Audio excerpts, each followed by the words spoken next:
Eh bien, bonjour à toutes et à tous et bienvenue pour ce nouvel épisode de Forever Elevate. Aujourd'hui, on va parler d'un élément essentiel pour réussir chez Forever, développer un réseau de FBO performant. Alors, rejoindre Forever, c'est une chose, mais construire une équipe solide et engagée, ça en est une autre. Qu'est-ce qui fait qu'un réseau fonctionne vraiment ? Comment identifier les bonnes personnes, les motiver, les accompagner vers la réussite ? Et surtout, comment transformer un groupe de distributeurs en véritable équipe qui avance ensemble ? Alors dans cet épisode, on va plonger dans l'univers des leaders qui ont su bâtir des réseaux performants.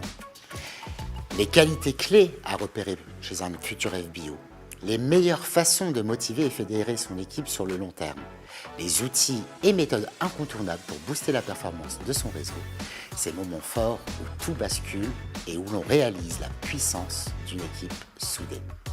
Parce que chez Forever, le succès ne se construit pas seul, il se partage et se multiplie. Apprendre à développer un réseau, c'est la clé pour aller plus loin, plus vite et surtout ne jamais avancer seul.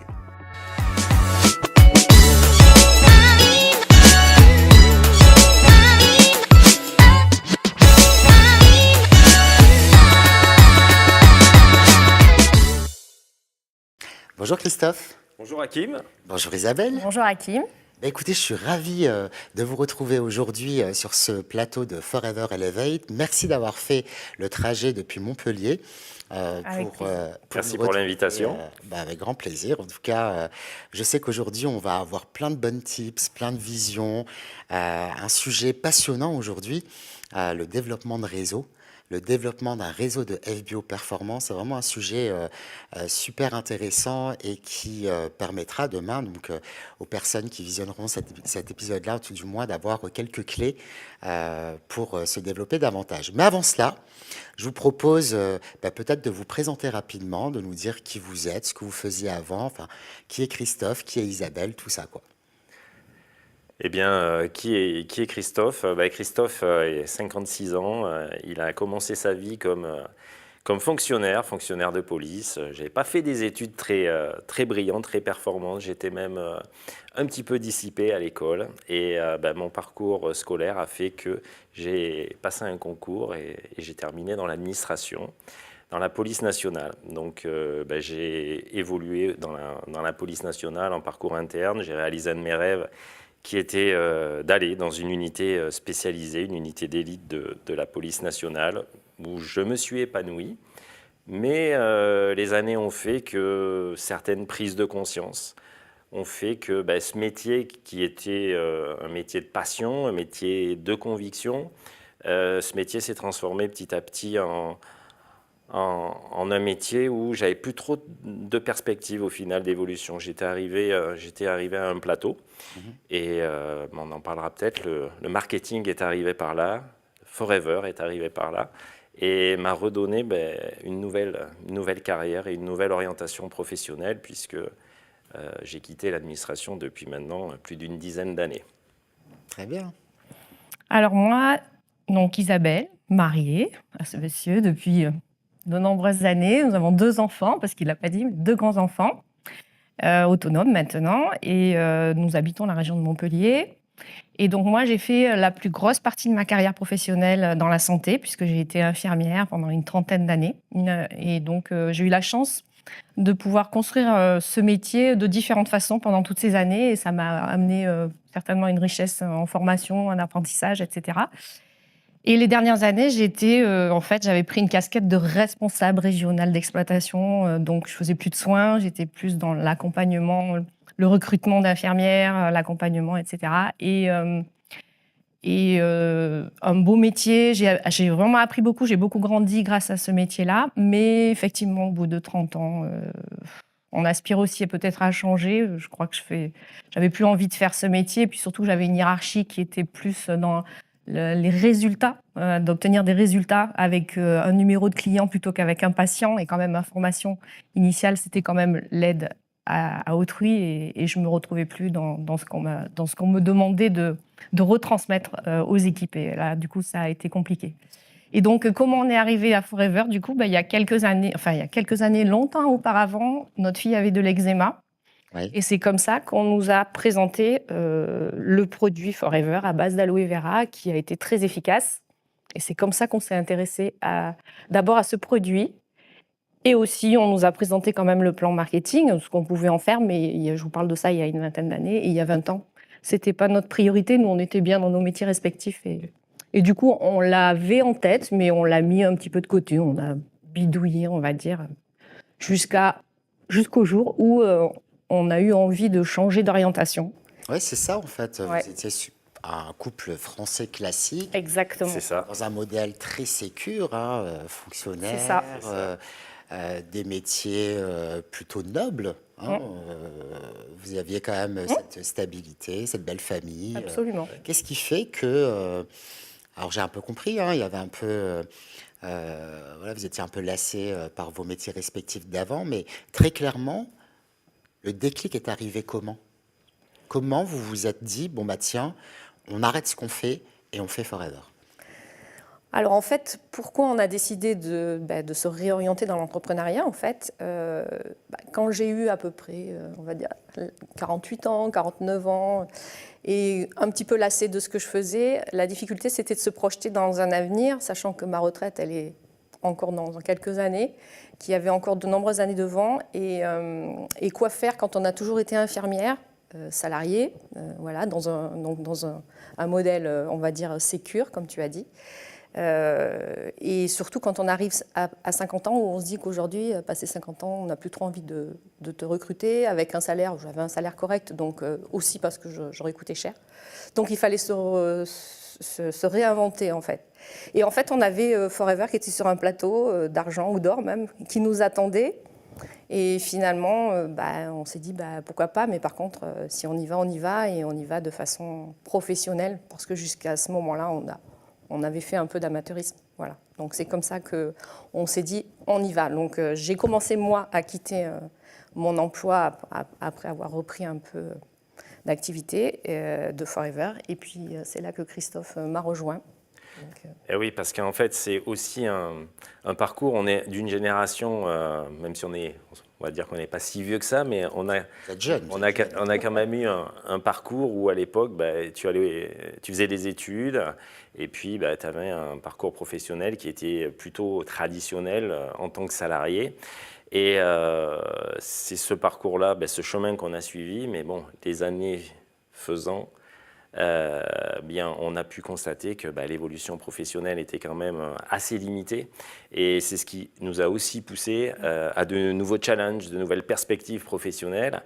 Et Forever était là, mais Forever n'avait jamais été réellement exploité. On était manager, mais manager, je vais même dire Canada Dry, amateur, comme elle a dit. Et on avait cet outil dans les mains, on connaissait la puissance, on en avait conscience, on avait vu des personnes réussir, on savait que c'était un modèle économique performant. Mais pour le rendre performant, il faut être engagé, il faut être passionné, et il faut, comme tout entrepreneur, accélérer. Et ça a été le moment, en 2014-2015, quand on a décidé de faire les choses de façon professionnelle, avec un investissement constant, régulier, ce qui nous a permis justement de mettre en place le projet. Parce que pour mettre en place un projet comme ça, pour en vivre correctement et avoir une évolution professionnelle et des perspectives, eh bien, comme tu le sais, il faut être constant, il faut être engagé, il faut être persévérant. Et avec tout ça, eh bien, on peut mettre en place un projet qui peut changer de vie. Et c'est notre cas, puisqu'on a changé de vie, on a changé d'orientation professionnelle, a quitté la fonction publique. Alors on dit la sécurité de l'emploi, mais la sécurité, il n'y en a pas.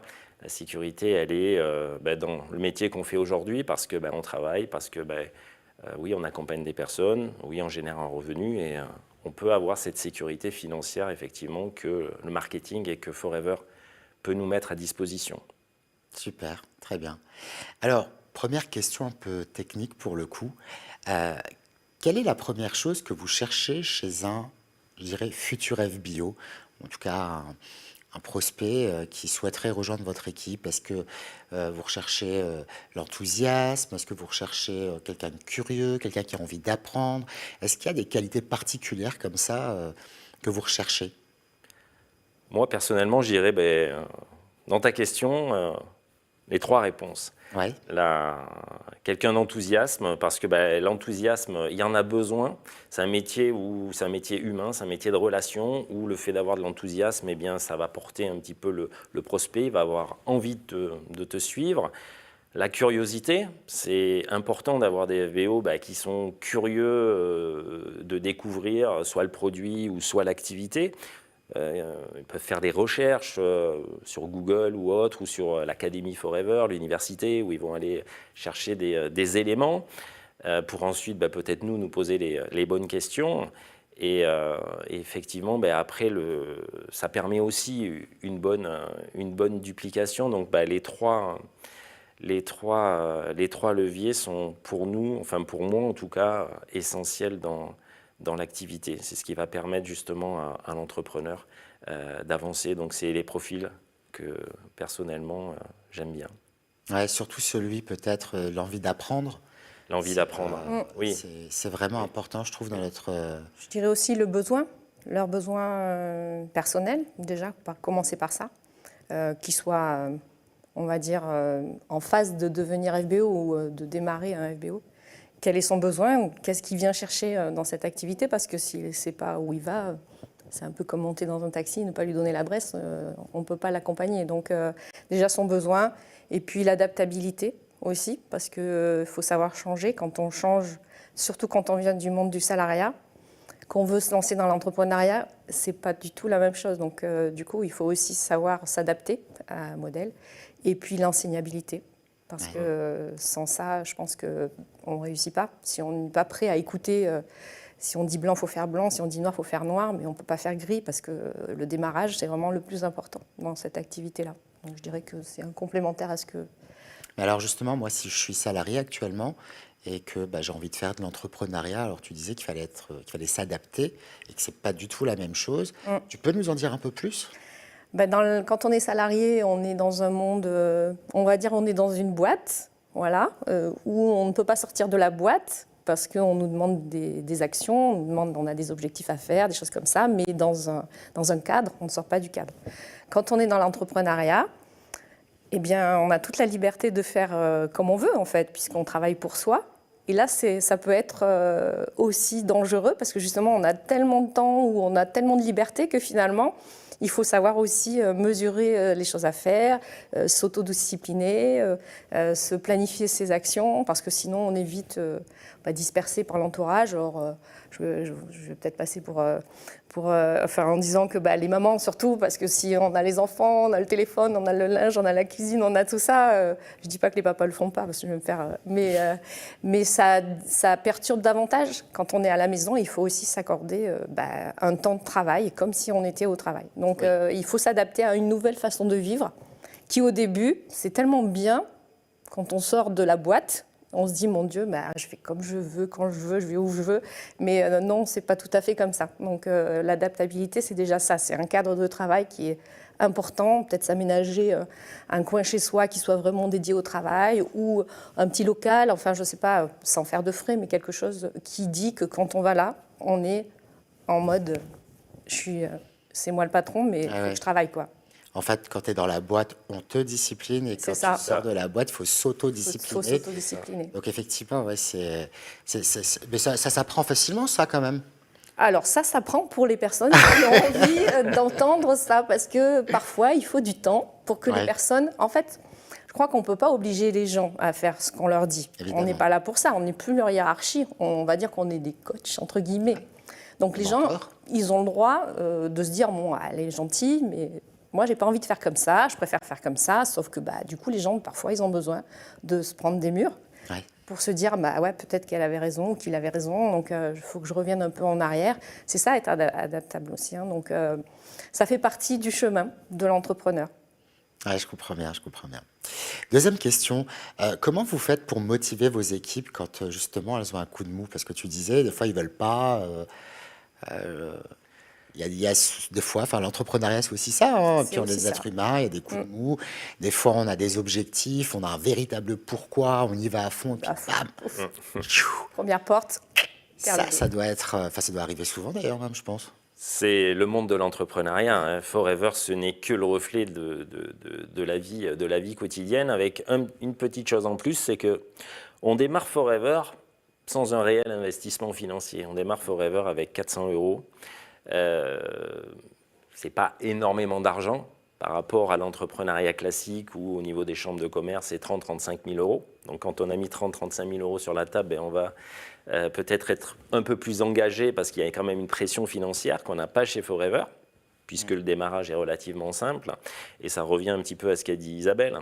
Ce démarrage qui finalement est relativement simple ne met pas les personnes en difficulté. Donc la seule chose qui peut les animer ensuite, c'est si elles ont un réel pourquoi, une réelle motivation. Et c'est là la puissance de ce métier, et les personnes qui vont performer le plus seront évidemment les personnes qui ont un réel projet personnel. Un réel projet personnel parce que Forever, c'est un ascenseur social. Forever, c'est la possibilité d'évoluer sans limite, mais à partir du moment où on a décidé, à partir du moment où on est engagé. Et cet engagement, eh bien, il faut l'avoir un petit peu à l'intérieur par rapport à son projet personnel. Parce que comme on dit, la rémunération n'est que ce qui va permettre matériellement d'arriver à son projet personnel. Donc la puissance, c'est le projet intérieur de la personne. Et donc ça, ça se travaille au fil du temps, au fil des mois. Il y a des projets qui mûrissent, il y a des entrepreneurs qui peuvent démarrer avec déjà un réel projet, un réel pourquoi. Et puis il y en a d'autres où ils vont incuber un petit peu, chercher. Et ce n'est pas pour ça qu'ils ne vont pas performer, mais ils vont mettre peut-être plus longtemps que d'autres. Oui, et puis, alors, moi je dirais qu'avant de redonner un peu d'énergie à quelqu'un qui a un petit coup de down, il faut déjà que nous-mêmes, on soit déjà en bonne énergie. Et il ne faut pas croire que parce qu'on est manager ou plus, peu importe, on est toujours en bonne énergie. En fait, on n'est pas toujours à fond. Voilà. Il y a des moments aussi où on a un petit peu de down, mais par contre, on n'a pas forcément quelqu'un qui nous tire par le cheveu en nous disant... voilà. Donc il faut que nous, on soit toujours force de proposition. Il faut toujours que nous, on soit aussi dans la constante... évolution, progression, donc il faut qu'on se forme, il faut qu'on soit toujours qu'on fasse du développement personnel, voilà, pour être toujours en bonne énergie, pour retransmettre aussi cette bonne énergie. Parce que quand les gens viennent frapper à notre porte, parfois, oui, ils ont des coups de mou parce que ils ont pris une porte. Enfin, voilà, les choses ne se sont pas passées comme elles voulaient. Ils pensaient que ça allait être comme ça et puis que ça allait être tout rose. Mais non, l'entrepreneuriat, c'est pas comme ça. Et tous les grands leaders de ce monde, que ce soit en marketing ou ailleurs, se sont tous pris des portes ou des vents ou des choses comme ça. Donc déjà, il faut que nous, on soit déjà forts. Et pour ça, il faut qu'on se forme et qu'on soit aussi toujours dans la constance progression. Et la capacité à se relever. Tomber à terre, tout le monde tombe à terre, on le sait. Il y a même des personnes qui vont se lancer dans l'entrepreneuriat, qui vont échouer une première fois, qui vont échouer une deuxième, une troisième, une quatrième. Ce sont des gens qui vont toujours se relever pour aller chercher la performance. Tomber à terre, on tombe et on tombera encore, parce que même quand on a réussi, on a forcément des plateaux, et c'est la capacité à redonner de la dynamique au réseau et la capacité à rester le moins longtemps, on va dire, à terre. C'est ça qui va faire la différence entre un vrai leader qui performe et quelqu'un qui va rester un petit peu en zone de stagnation. Ouais, je comprends bien. Et justement, pour entretenir cette bonne énergie, est-ce que vous avez des routines quotidiennes que vous vous imposez justement le matin ou... Personnel, tu veux dire ? Oui, pour être vraiment dans le bon mood, comme on dit. Ouais. Alors moi j'ai mon petit truc à moi, c'est que j'essaye de faire du sport régulièrement. Ouais. Voilà. Et quand je fais du sport, c'est mon temps où je mets mes écouteurs. Comme ça, je ne vois pas le temps passer aussi quand je vais faire mon sport. Et c'est à ce moment-là que j'écoute des audios de développement personnel en général. Et c'est aussi à ce moment-là que ça me donne de la créativité. C'est-à-dire que c'est là, à ce moment-là, que j'ai des nouvelles idées, en fait. Voilà, c'est comme ça que j'évacue certainement et que je me concentre sur quelque chose pour trouver des nouvelles idées, justement pour retransmettre derrière et essayer d'amener les gens à justement avoir cette routine qui va leur donner l'énergie parce qu'on a besoin, le sport, c'est quand même... L'activité physique, on va dire, pas le sport de haut niveau, hein, mais l'activité physique, c'est aussi une façon de se mettre en bonne énergie. Et puis, il y a aussi nos produits, parce que ça fait partie de la routine aussi quotidienne. Il ne faut pas se le cacher aussi. La pulpe, l'artixie, enfin tout ce qu'on veut, le trépied de la bonne santé, comme on dit, ça fait aussi partie des choses qu'il faut prendre tous les jours pour déjà avoir un organisme qui se sent bien, pour pouvoir après retransmettre aussi la bonne énergie, parce que si on est affalé dans son down, on ne va pas forcément transmettre quelque chose de fort, quoi. Donc, moi, c'est ma routine à moi. Après, comme a dit Isabelle, garder une activité physique, hein, même si on n'est pas des sportifs de haut niveau, garder quand même un petit entretien régulier parce que ça maintient quand même une bonne énergie. Plus on va avoir un gros réseau, plus on va avoir d'informations, de choses à gérer. Donc c'est vrai que c'est quand même une charge de travail assez importante. Donc c'est obligatoire, on va dire, d'avoir un exutoire. Après, Isabelle a dit on a des très bons produits. Après, moi, mon vrai exutoire, mais malheureusement, c'est pas assez, c'est la mer, parce que quand je pars en mer, là, ça me vide la tête, j'oublie tout. Mais oui, cette routine et se développer personnellement. Voilà, se développer personnellement, toujours aller chercher la meilleure version de soi-même. Essayer de s'améliorer en permanence, parce qu'on a toujours des marges de progression. Et le développement personnel... va amener cette progression qu'on va pouvoir ensuite retransmettre aussi aux équipes, non seulement la bonne énergie, mais aussi la bonne attitude, parce que l'attitude, elle est importante. Ouais, donc si je comprends, pour vous, le fait de se développer personnellement et peut-être aussi inciter les gens de votre équipe également à leur tour à se développer, c'est ce qui rend un peu plus performant peut-être la bonne tenue du réseau. C'est ce qui révèle les talents. Oui. Et on en a même vu passer dans les réseaux qui se sont pas révélés chez Forever. Forever les a amenés à une autre orientation professionnelle parce que ça leur a fait prendre conscience qu'ils avaient des compétences dans d'autres domaines. C'est aussi ça la puissance du métier, même si forcément on veut créer des leaders, on veut créer des managers. Mais oui, le développement personnel va amener la personne à un cheminement qui va révéler ses compétences et ses talents. Voilà, les gens ont tous des talents. On a tous des talents, mais des fois, ils sont tellement enfouis qu'il faut aller un petit peu les chercher pour les révéler, les aider à émerger. Oui, ça permet aux gens de retrouver leur confiance. Parce que quand même, on rencontre beaucoup de gens qui ont perdu confiance en eux. Certainement aussi dans le travail, où on dévalue les gens, là, ils ont un manque de reconnaissance. Et du coup, on perd un peu de confiance en soi, si peu qu'on ait un passé un peu compliqué. Voilà. Donc, je trouve que le marketing du réseau, ça aide vraiment les gens à reprendre la confiance. Parfois, il faut du temps. Il y a des gens qui partent de très, très loin. Donc, des fois, ils ne peuvent pas parler dans un micro. Puis 2 ans après, on ne peut plus leur enlever le micro parce qu'ils sont trop contents. Et puis, ils s'aperçoivent que finalement, ils sont pas plus nuls que les autres. Et c'est la richesse du métier, je dirais, que de faire évoluer les gens. Donc, le développement personnel, quand je dis le développement personnel, c'est de trouver des vidéos de motivation, c'est trouver aussi de la stratégie. Enfin, il y a plein de gens... Alors, il y a des bons et des mauvais coachs, mais il faut trouver celui qui nous parle le mieux. En tout cas, je pense que ça fait partie du jeu. Et ce n'est pas que pour le métier, ça sert aussi dans la vie de tous les jours, pour élever ses enfants, pour leur apporter une bonne vision, une ouverture d'esprit. Donc, il y a vraiment des choses à faire qui sont juste incroyables. Et c'est vraiment cette énergie-là qui va aider les gens, quand ils sont un peu en down, à pouvoir se dire que finalement, ils peuvent réussir aussi. C'est juste qu'il faut qu'ils s'en donnent les moyens et que voilà, quand on a un genou à terre, c'est rien. Enfin, il n'y a que la grave maladie qui est quelque chose de grave. Comme dirait mon coach préféré de développement personnel, ça c'est un vrai problème, la maladie. Le reste, ce sont que des petits tracas. Voilà. Et un tracas, c'est rien. Il faut juste passer au-dessus et avancer. Et la formation fait partie de la progression de la personne individuelle. Parce que quand tu regardes la vision du fondateur, la vision de Rex, c'était de permettre à chacun d'avoir accès à un produit pour améliorer sa santé, mais aussi permettre à chacun, quelles que soient, on va dire, ses compétences, ses convictions, ses religions, tout ce que l'on veut, à pouvoir faire évoluer son projet. On a tellement connu de personnes, que ce soit dans le salariat, qui ont eu peut-être un diplôme et qui ont eu un poste et qui n'ont pas forcément les compétences. on a tous croisé. Marketing de réseau, c'est tout l'inverse. C'est-à-dire que les gens qui réussissent sont des gens qui ont quand même coché toutes les cases pour arriver à ce niveau-là. Donc, ce sont des gens qui ont des compétences, sont des gens qui sont allés se former. Parce que moi, je dis toujours, le marketing de réseau, c'est le vrai miroir. On ne peut pas tricher en marketing de réseau.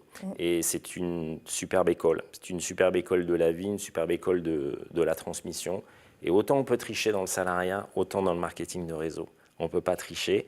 Et ça permet d'amener des gens qui n'avaient pas forcément fait d'études spécifiques. Ça permet quand même de révéler des talents et de changer des vies. Super.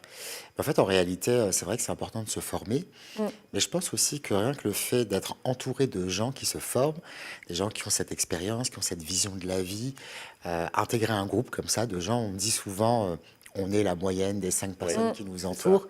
Je pense que rien que ça, c'est un pas, en tout cas, c'est grandir déjà, tu vois, d'être bien entouré. Bien sûr. C'est un pas vers la progression déjà, bien sûr. À partir du moment où les gens intègrent un groupe, d'ailleurs, c'est une des clés, je pense, de la réussite de ce métier, c'est de mettre les gens en connexion, parce qu'ils vont se nourrir de toutes les erreurs, parce que tout le monde fait des erreurs, de toutes les petites erreurs, de toutes les progressions. Et cette cohésion, cette communauté, on va appeler, va faire que ça fait grandir les gens vers la performance. Donc ça, c'est vraiment très important. Ouais, les mettre en connexion, c'est aussi une façon de, quand les gens ont un coup de mou, de les avoir dans un groupe, faire des visioconférences, des trainings, du brainstorming, enfin de les faire participer, d'échanger, comme ça ils s'aperçoivent que finalement les difficultés des uns, c'est les mêmes chez les autres. Hein. On a tous eu les mêmes difficultés quand on a démarré, on les rencontre encore aujourd'hui, même après des années. C'est pas vraiment des difficultés, après on arrive à les affronter, mais les embûches, on va dire, on les a toutes. Hein, voilà. Et du coup, les mettre ensemble, les gens, ça les fait progresser, surtout qu'ils s'aperçoivent que finalement, ils ne sont pas seuls à vivre leurs échecs, entre guillemets, et qu'ils ont les mêmes, les voisins ont les mêmes, et pourtant ils se sont relevés, et pourtant ils ont réussi. Donc ça leur donne envie d'y repartir, voilà, s'ils ne sont pas pollués par l'extérieur, évidemment. Ça crée l'énergie positive, le mouvement, le momentum, voilà, cette énergie qui amène au succès. Oui, et en plus de cela, ça crée aussi de belles choses parce que on connaît votre équipe pour être une équipe extrêmement solidaire entre eux, même dans des projets humanitaires. Oui. Ça va vraiment loin, je trouve ça vraiment beau. Ouais. Et ça, c'est son idée. Ça, c'est donner du tu sens. vois. En fait, ça, c'est donner du sens. Enfin, moi, ce que j'ai perdu dans mon activité d'infirmière en tant que salariée, bon, j'étais plus infirmière en soins, mais c'est que je trouvais que mon métier avait perdu du sens. Voilà. Et donner du sens à ce qu'on fait, je pense que c'est aussi quelque chose qui anime au quotidien. C'est-à-dire que si le matin vous vous levez, vous ne savez pas vraiment pourquoi vous faites ça, à part pour payer ses factures, ça ne donne pas vraiment envie de continuer. Voilà. Donc donner du sens. Quand on amène une nouvelle idée, les gens, ils sont toujours pleins d'enthousiasme. Ouais, on y va, c'est super et tout. Puis au fil des semaines, l'enthousiasme elle redescend. Donc il faut tout le temps se renouveler. C'est ça aussi, faire partie des leaders, avoir un réseau animé. Il faut tout le temps chercher des nouvelles idées. Et c'est vrai que des fois, ce n'est pas toujours facile. Et du coup, l'idée de l'humanitaire, oui, c'est aussi grâce à Forever. Hein, parce que si tu fais allusion à Mécénat, c'est à travers Forever qu'on a rencontré Mécénat. Et du coup, c'était aussi une idée de se dire, pourquoi pas. Avec Forever, on peut gagner de l'argent, mais justement, le but, c'est d'en gagner de plus en plus pour pouvoir le reverser et partager. En tout cas, on garde ce qu'on a besoin et on reverse le trop-plein, on va dire, à des personnes qui en ont vraiment besoin, où là, vraiment, ils ont des problèmes. Ce n'est pas que des petits tracas. Voilà. Donc, il faut aussi faire la part des choses. Et donc, pour donner du sens à son métier, c'était aussi faire quelque chose de beau. Voilà. Et du coup... Voilà. Ça s'est fait en équipe. Fédérer l'équipe pour une cause qui a du sens. Et c'est vrai que c'est important. C'est aussi ça le projet Forever. Alors, il y a l'humanitaire et il y a aussi le sens du métier, qui est d'aider les autres. D'aider les autres pour les amener à réaliser leur objectif, leur rêve, leur pourquoi. C'est ça la puissance et la noblesse de ce métier, cette transmission. Et puis ça enlève aussi beaucoup le syndrome de l'imposteur. De présenter son métier aussi à travers une cause. Parce que parfois, les gens qui démarrent dans notre activité, ils n'osent pas trop dire, ils ne savent pas trop expliquer vraiment quel est notre métier en fait. C'est facile de dire je suis infirmière, bon voilà, on sait infirmière et payer des piqûres, je suis policier, je chasse des bandits, enfin voilà, en gros c'est ça. C'est facile comme ça. Mais sinon, Et quand on dit qu'on fait du marketing de réseau, c'est pas clair, les gens savent pas. Donc, du coup, c'est aussi facile d'aller. L'approche, elle n'est pas la même. Quand tu y vas avec une cause noble, en disant, voilà, si effectivement j'ai ça, mais si vous faites ça, ça me permet aussi de pouvoir aider d'autres personnes différemment. Voilà. Donc, c'était aussi une façon d'amener nos entrepreneurs à se dire, ouais, c'est quand même bien, c'est chouette, mon métier, il est chouette, quoi. J'aide vraiment les gens. Il y a quand même beaucoup de gens qui viennent en marketing de réseau qui ont des grands projets d'humanitaire ou d'aide, que ce soit pour les humains, pour les animaux. Enfin, on en rencontre beaucoup quand même. Donc, c'était aussi une façon d'exploiter cette facette-là. Et on n'est qu'au début, je suis sûre. Super. Alors, est-ce que vous vous souvenez de la première fois où quelqu'un dans votre réseau a atteint un objectif important? Ouais. Peut-être la première, ou je ne sais pas, quelque chose de marquant. Ouais, c'était peut-être pas la première, mais la plus marquante pour moi, oui, c'était effectivement, c'était cette émotion quand nos premiers managers a gagné son premier Global Rally, son premier Sherman's Bonus. Parce que c'est une émotion qui est très puissante. C'est des larmes de plaisir. Mais dans les larmes, il y a la sueur, et il y a la sueur du travail, de l'engagement, de tout ce qu'il a fallu mettre en place pour en arriver là. Donc ça, c'est vraiment la récompense de la possibilité d'avoir permis à cette personne d'atteindre cet objectif, même si l'objectif, il lui revient à elle à 100%, parce que c'est elle qui a bossé pour y arriver. Nous, on n'a été que l'engrenage qui a fait que on a lancé un petit peu la machine, on a formé, mais après, le travail revient bien évidemment à l'entrepreneur. Mais quand on arrive à ce résultat, on est quand même fier de ce qu'il a parcouru, et aussi fier du projet qu'on a pu lui présenter, parce que c'est quand même un engagement de dire à quelqu'un, tiens, vas-y, on va t'accompagner dans une aventure, tu vas peut-être pouvoir réaliser tes rêves, tes objectifs.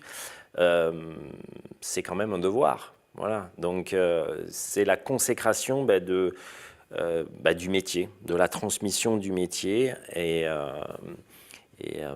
de toute l'énergie. Voilà, il y a tout qui devient vraiment réel, parce que ça a été construit. Ça a été construit pendant des mois, ça a été construit pendant des années. C'est un aboutissement du travail. Et c'est là qu'on se dit, tiens, on a vraiment commencé à constituer un futur leader d'organisation. Parce que c'est ça le métier, c'est de construire des leaders d'organisation, de transmettre pour qu'ensuite ils dupliquent à leurs propres équipes.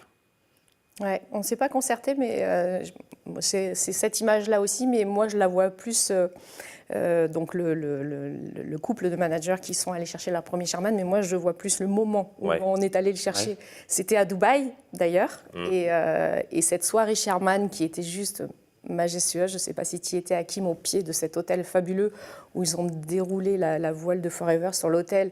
On a eu un magnifique feu d'artifice, où on était en garden party. Enfin, ça faisait voilà, c'était juste extraordinaire, et de voir l'émotion, les larmes aux yeux de ces managers qui avaient gagné leur Sherman, à nous aussi du coup, mais du coup je crois que j'étais plus heureuse pour eux que finalement pour nous. Ouais, et c'était vraiment très très riche. Ouais. C'est très vraiment. puissant. Je me rappelle encore. J'imagine que que ça crée en vous un véritable moteur de remotivation. Bien sûr. Exactement. Oui. C'est ce qui te nourrit. C'est ce qui te nourrit pour continuer, pour amener encore d'autres personnes à cette réussite. Voilà, c'est ça qui est magique dans ce métier, c'est cette transmission et ce chemin qui te permet d'amener des personnes à la construction de leur propre organisation et de les amener indirectement à réaliser leur projet de vie, à amener des gens à des reconversions professionnelles. Bien sûr. Même si ce n'est pas la majorité des gens dans les réseaux, puisqu'on a beaucoup de consommateurs de produits, des gens qui consomment ou qui vont distribuer un petit peu. Leur objectif n'est pas de faire des reconversions. Mais moi, personnellement, ce qui m'anime, c'est vraiment la construction d'entrepreneurs qui vont en faire une activité professionnelle. C'est un peu un rêve, en fait, la consécration d'un rêve, même si les gens ne croient pas trop qu'on arrive à des rêves, mais si, quand même. C'est un peu un rêve. C'était un peu les 1001 nuits, en fait, ce qui s'est passé. Et du coup, tu vois, ça marque, c'était en 2017. Ah, donc, c'est ça date un peu, mais ça a marqué, c'est vraiment chouette. Ouais, génial. Autre question. Quel a été votre moment où là, vous êtes dit « Ah, waouh, développer un réseau, ça change tout dans ce business. Alors, en tout cas, moi, c'était mon premier Global Rally. Oui, Le premier Global Rally, quand on a décidé de redémarrer, on s'est financé notre premier Global Rally parce qu'on voulait vraiment aller voir ce que c'était déjà, parce qu'on n'avait jamais assisté. Bon, j'avais assisté à un rallye européen à Nice, mais c'était il y a quelques années. Mais un Global Rally, on n'avait jamais vu. Donc, on a été... je l'ai obligé à aller au Global Rally. J'ai même acheté le billet en scred et tout, parce qu'il ne voulait pas y aller. Et finalement, on y a été. C'était à Singapour. oui. Voilà. Et quand même, quand je me revois rentrer dans cette salle où il y avait des milliers de personnes habillées dans leur tenue, en référence à leur pays, chanter, danser, sourire, et puis après un défilé de chèques sur scène. Enfin, c'était juste 2 jours incroyables.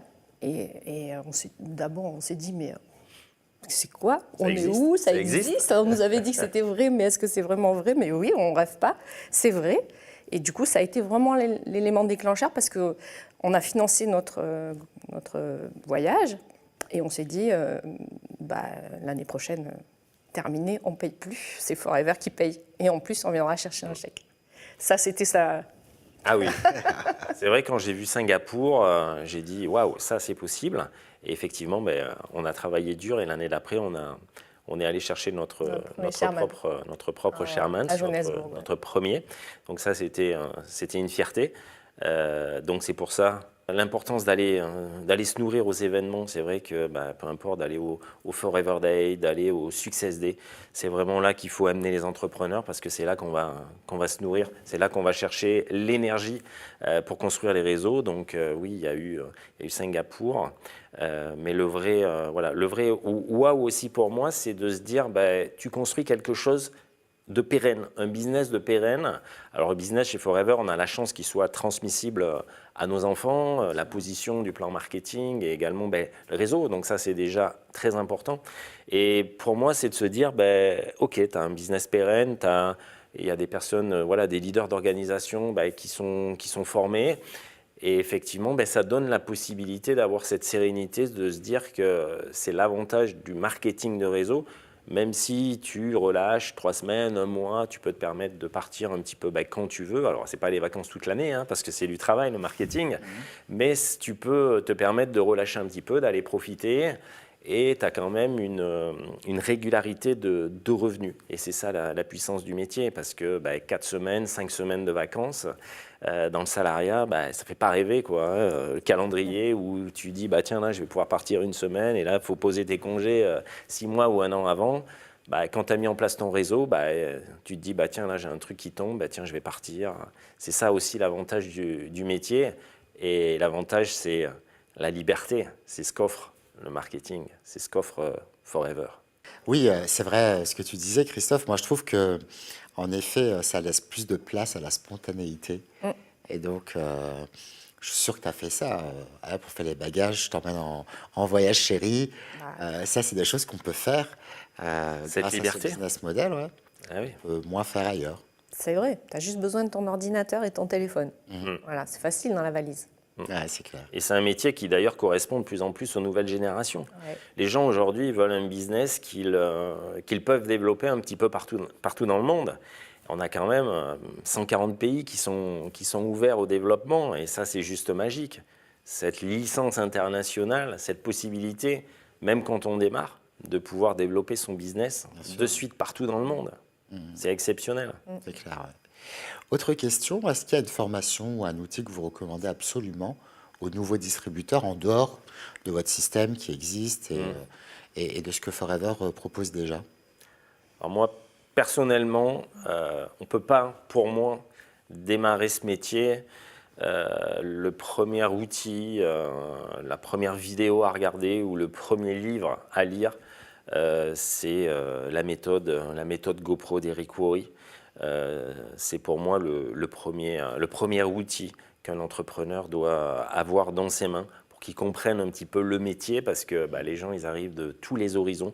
Ils n'ont jamais fait de marketing relationnel et donc pour moi cet outil, il y a vraiment toutes les bases. Alors il faut le lire plusieurs fois parce que on évolue au fil des ans, mais c'est l'outil indispensable pour démarrer son business. Donc ça, on va dire que c'est l'outil technique.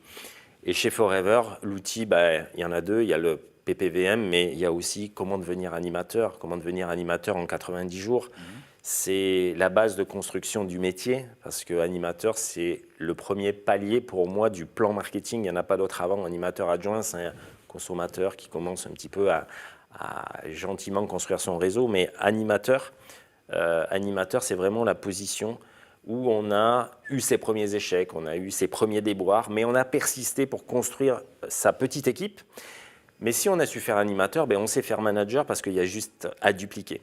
Donc, le livre d'Éric Houry ou l'audio et la méthode pour devenir animateur, la méthode des 90 jours, parce que 90 jours, c'est important, même si aujourd'hui, on peut se qualifier animateur en moins de 90 jours avec les 10 points. Mais les 10 points, ce n'est pas forcément assez construit. Donc, il faut rester sur la base des 90 jours pour quand même avoir une structure d'entrepreneur. Voilà, c'est vraiment important. On pourrait y rajouter ma première année en marketing de réseau aussi, en lecture. Il est très très bien ce livre. Au début, en tout cas, pour comprendre un peu ce qu'on va pouvoir rencontrer aussi comme objection, comme pollueur de rêve, comme on dit. Et puis, je pense aussi, je pense que tout le monde le fait, mais c'est être en communauté.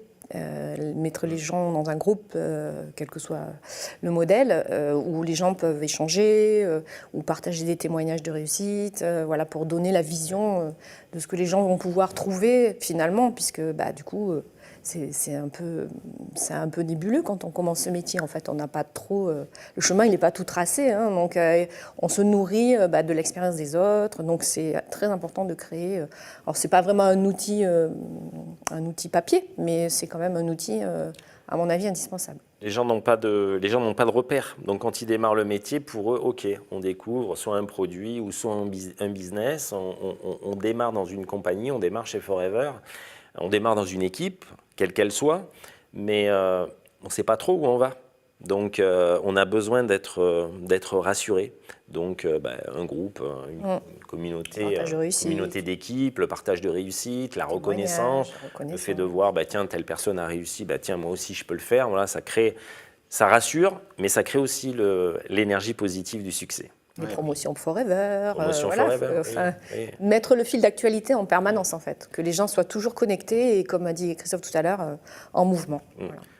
D'ailleurs, vous l'avez très bien compris, hein, avec les insides maintenant qui sont là pour reconnaître, mettre en valeur les entrepreneurs, ça crée une belle énergie et ça donne envie. Ça donne envie aux entrepreneurs d'aller au résultat. Ils vont s'identifier, ils vont faire la même chose. Super. Great. Dernière question. Si vous aviez à choisir une arme secrète pour recruter et motiver un nouvel FBO, ce serait quoi? Est-ce que ce serait un outil, une phrase magique, un rituel? L'arme secrète. Moi, l'arme secrète, c'est la conviction. La conviction du métier. Parce que sans conviction du métier, on peut recruter personne.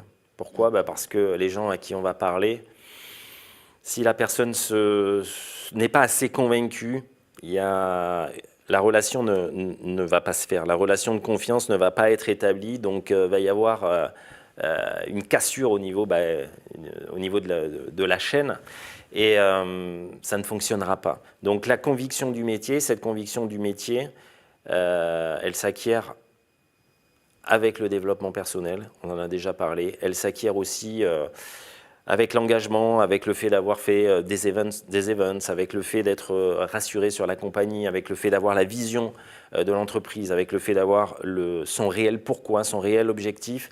Donc, repousser le syndrome de l'imposteur, croire en son métier, c'est pour moi l'élément déclencheur indispensable à la réussite d'un entrepreneur. C'est pour moi l'arme secrète, ça. Super. Moi, je dirais travailler pour soi, mais ensemble, pour aller vers la réussite, puisque du coup, la réussite des uns fait la réussite des autres. Donc, je dirais ça, travailler pour soi, comme un petit slogan. Travailler pour soi, mais ensemble. Pour aller vers la réussite. C'est important, je pense, de le préciser, parce que quand on démarre, en l'occurrence, c'est quand même beaucoup plus confortable d'être ensemble, d'accord? Et puis d'autre part aussi pour nourrir sa propre conviction, parce que finalement c'est quelque chose qui se nourrit. Et tu le disais si bien, Christophe, venez aux événements, participez aux événements en ligne, soyez là dans les réunions d'équipe, dans les Zooms d'équipe, etc. Tout ça, ça permet en fait tout simplement d'avoir des informations supplémentaires pour continuer à nourrir sa conviction. C'est cela. Et des fois, rien que même si j'ai pas toutes les informations, même si je ne sais pas tout, mais que je suis convaincu, je crois que ça fait du recrutement et ça crée quand même. Oui. Ça donne envie d'être suivi. C'est ça, ouais. Et on voit tellement d'entrepreneurs dans les parcours, et nous, on en est l'exemple type. Hein. C'est-à-dire que nous, on a incubé. On a incubé pendant des années avant de se dire, ça y est, c'est le bon moment. Et on croise tellement de personnes qui vont incuber pendant 5, 6, 7, 8, 10 ans, peu importe, et qui à un moment de leur vie, il y a un élément qui fait que aujourd'hui, là, c'est le moment. Ils en avaient conscience, mais ils n'étaient pas prêts. Et à partir du moment où il y a ce déclic, et souvent quand même les déclics, on constate que toujours lors d'events, c'est toujours lors d'un event où ils vont voir un témoignage, ils vont s'identifier à la personne, ils vont dire tiens, ça me correspond, et leur vie fait que ça y est, c'est parti, c'est le moment, et là ils s'engagent et ils vont devenir des top performers. Donc moi je pars du principe aussi que on a dans les réseaux des personnes qui sont là, sans être là, qui sont en sommeil, qui incubent. Nous, on ne sait pas forcément qu'ils incubent. Ils nous regardent, ils regardent ce que font un petit peu l'univers Forever. Et il y a des futurs leaders dans les réseaux qui vont émerger dans les mois et dans les années qui viennent, à partir du moment où ils l'auront décidé. Certainement, certainement, mais on a énormément d'entrepreneurs qui ont vraiment réussi, qui sont aujourd'hui des leaders, Bien sûr. qui ont incubé un certain nombre d'années. C'est vrai. Et souvent, c'est très marrant, ça d'ailleurs. Moi, ça me fait vraiment chaud au cœur. En tout cas, c'est souvent lors du Global Rally. Souvent. Que là, ça bam, bam, bam. Parce que je pense que Forever, c'est aussi mettre de la lumière dans les yeux. Enfin, voilà, parfois c'est un show quand même. Enfin, à Singapour, pour nous, c'était un show. On s'est dit, mais c'est quoi ces Américains ils sont... C'est un peu un show, mais en même temps, c'est un show partagé avec beaucoup d'humilité et surtout partagé avec des gens qui sont dans la salle, qui sont tous heureux, épanouis, bienveillants. Enfin, tout ce que tu as envie de chercher dans la vie, mais que tu trouves pas trop dans le monde du salariat d'aujourd'hui, on va dire, ou salariat d'ailleurs, même dans la vie traditionnelle. Et du coup, c'est pas toujours bien compris d'ailleurs de l'extérieur, mais quand on le vit de l'intérieur, ça prend ici, quoi. Ça prend aux tripes, et c'est ça, tu as raison, qui ouvre les yeux de se dire, mais c'est possible. Voilà, donc c'est maintenant, il faut y aller.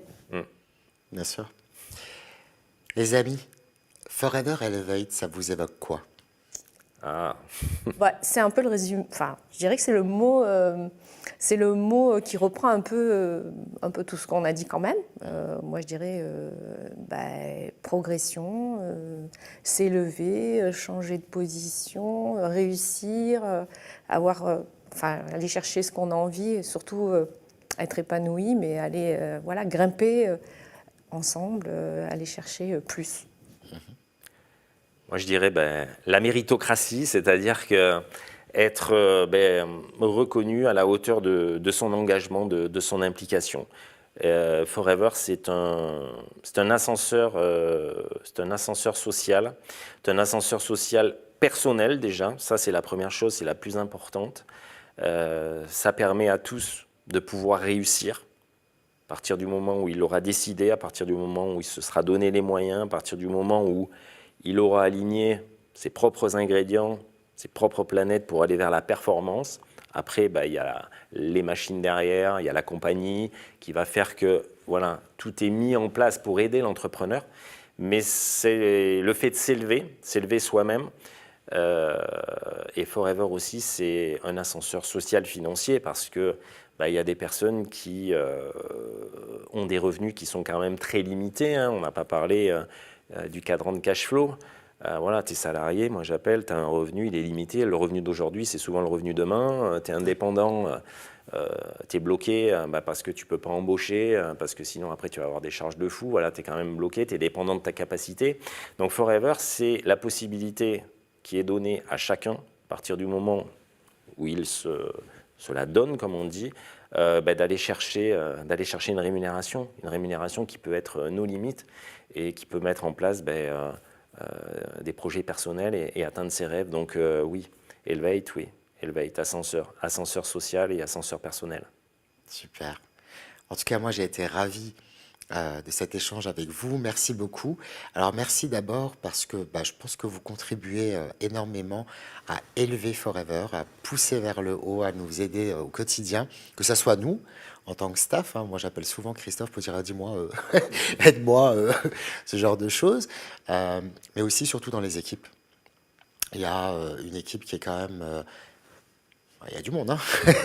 Il y a beaucoup de monde et vous avez fait de très très belles choses. Je sais que vous continuerez à faire encore de très très belles choses. On sait que le centre finalement et votre mission quelque part, c'est justement d'élever Ouais, c'est ça. élever le plus haut possible tout votre réseau et puis tous les gens qui croiseront votre chemin demain et puis celle de vos équipes aussi. Donc merci pour tout ça. On essaye. Merci à toi. Merci à toi. Merci pour cet accueil. Avec plaisir. Alors, merci d'avoir été avec nous. On se retrouve très bientôt pour un nouvel épisode de notre Forever Elevate. Allez, ciao.